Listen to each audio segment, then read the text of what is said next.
Nouvelle intégration dans Photoshop de l'IA générative. Alors, je prends mon objet, ça c'est simple, ça se fait tout seul depuis un petit moment. Je reste appuyé sur Shift pour ajouter le petit bout de pare-brise qu'il a oublié. Je colle cette magnifique Ioniq 28 dans un nouveau décor. Mais vous avez vu, elle a pas la bonne orientation. C'est pas grave, je fais CTRL-T et maintenant je peux pivoter l'objet. On attend 30 secondes, Photoshop réfléchit un petit peu. Ça y est, je peux pivoter l'objet et je peux la mettre du bon côté. Là, par contre, c'est à moi de réfléchir un peu plus à gauche, un petit peu plus à droite, un petit peu plus gros, un petit peu plus petit.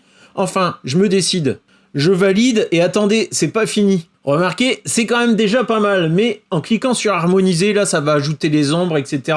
Et l'intégration sera meilleure. Je sais, tu vas me dire que je suis pas du bon côté de la route. Ouais, moi aussi j'ai remarqué. Mais si je la mettais de l'autre côté de dos, c'était quand même vachement moins bien.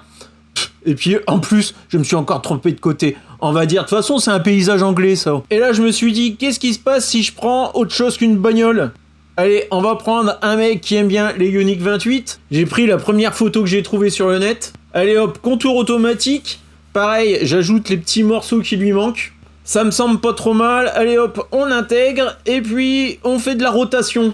Oh bah, le dessus, c'est pas si mal que ça ressemble, hein. J'essaye de pivoter, droite, gauche, bof. La vue de dessus reste la meilleure, mais si vous vous posez des questions comment il est en vrai, bah il y a les Electric Fan Day, c'est le 6 juin 2026 cette année. On fait un petit coup de harmoniser sur le JC, mais bon, bof hein. Franchement, celui du 6 juin 2026, il sera mieux normalement.